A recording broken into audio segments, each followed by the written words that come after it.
And hello everybody, in today's video we are going to talk about the anglerfish and we are going to check out if the anglerfish is the best creature in Ark or not.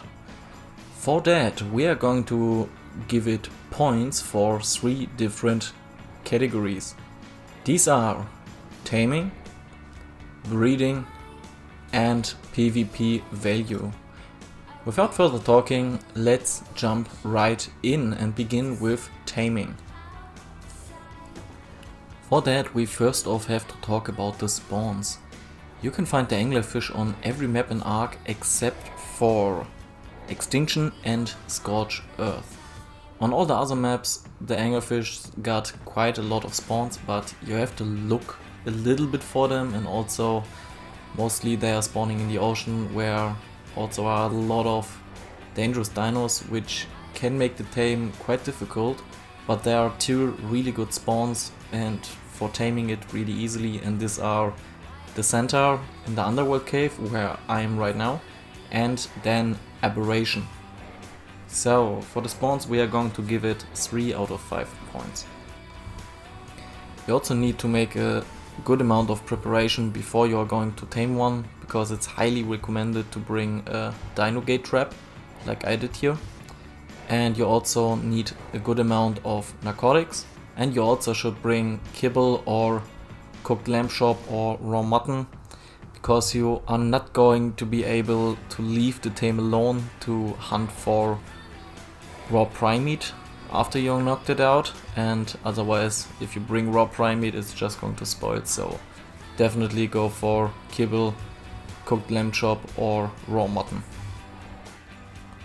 You also need scuba gear if you want to tame it underwater like I did, or you are going to need a hazard suit to tame it on Aberration. Because of all that we can only give it 2 out of 5 points for its needs.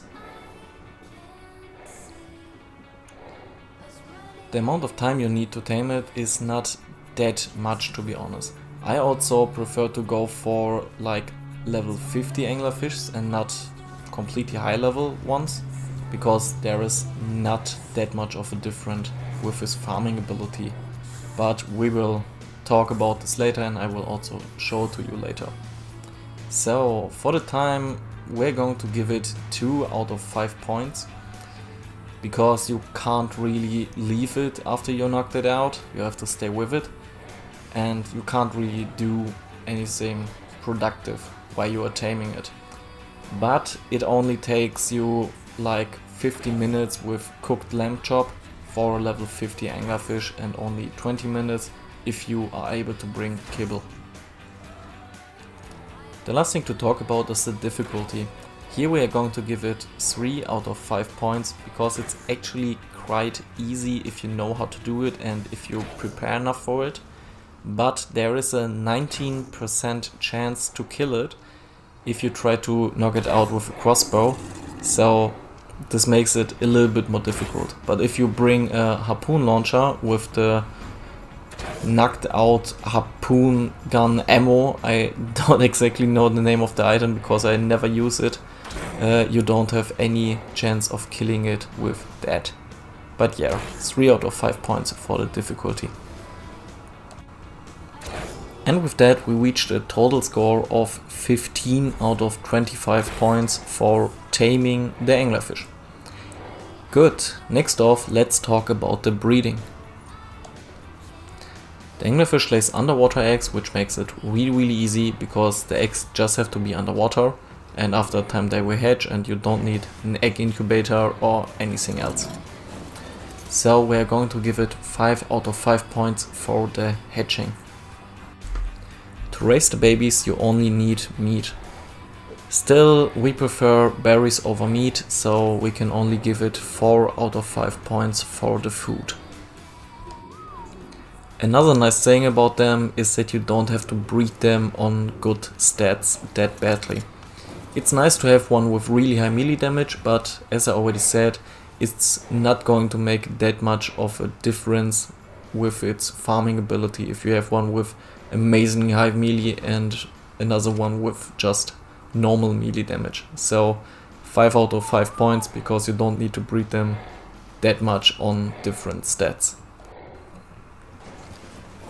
And now to the last and most important thing with the breeding, the time. How long do I need to breed an anglerfish? It's actually pretty short because it's only 1 day and 18 hours to raise the babies completely. Also, there's still a bug in the game with which you can refresh the breeding timer of your females completely, and for that you just have to take a fishing basket, put them into the fishing basket, and after you take them out again, the timer is completely gone and you can directly breed them again. So altogether the anglerfish reached 24 out of 25 points for the breeding category, which is really amazing. And so we are at the last and final category, the PvP value. The only thing you are going to use the anglerfish for is farming silica pearls. And you need a lot of silica pearls to get a lot of electronics, which you need for turret towers. In my opinion, the angler is still the best way to get your electronics together, so I would say it's a must-have tame for Ark PvP. And now, just to prove my points from earlier, you don't need a really high-level anglerfish, because as you can see, right now I'm farming with like 200, a little bit more than 200 melee damage, and now I'm going to level it up over 1000 melee damage, and as you can see, it's not that much of a difference in the amount of pearls you get. Because of this really important farm ability, I'm going to give it 30 out of 50 points for the PvP value. With that, we are already at the end of the video, and we can see that the anglerfish reached a total score of 69 points, which is really good, but it's not going to make it to the best dino in Ark. But it is the best dino so far from all the dinos we checked. I hope you enjoyed the video and hopefully you learned something, and yeah, see you the next time.